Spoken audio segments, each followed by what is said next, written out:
চলাচলের রাস্তা বন্ধ করে দেয়, যাতায়াত করতে পারছে না প্রায় 60টি পরিবার। কোনো প্রকার নিয়ম নীতির তোয়াক্কা না করে বাড়ি নির্মাণ ও রাস্তায় গাছ লাগানোর ফলে যাতায়াতের অসুবিধা হচ্ছে প্রায় 60টি পরিবারের। এমনটাই অভিযোগ উঠেছে টাঙ্গাইলের মধুপুর উপজেলার কোড়াগাছা ইউনিয়নের 5 নং ওয়ার্ডের শিমলাপাড়া গ্রামের বাসিন্দাদের।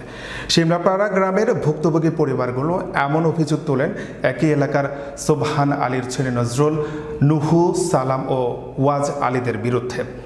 ভুক্তভোগীরা জানান, বর্তমানে বাড়িতে প্রবেশের পথ একেবারে বন্ধ করে দেওয়ায় কোনো প্রকার দুর্যোগ কিংবা দুর্ঘটনা ঘটলে, কেউ অসুস্থ হলে কোনো প্রকার অ্যাম্বুলেন্স বা ফায়ার সার্ভিসের উদ্ধারকর্মীরা যাতায়াত করতে পারবেন না। এমনকি কেউ মারা গেলে খাটিয়ায় মরদেহ বের করা অসম্ভব হবে। এজন্য ভুক্তভোগীগণ ঊর্ধ্বতন কর্তৃপক্ষের নিকট যাতায়াতের রাস্তার সুব্যবস্থার জন্য জোর দাবি জানান।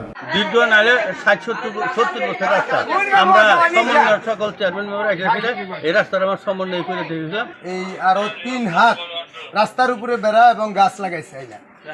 এটা মেম্বার চেয়ারম্যান সে তারা তক্কা করে নাই।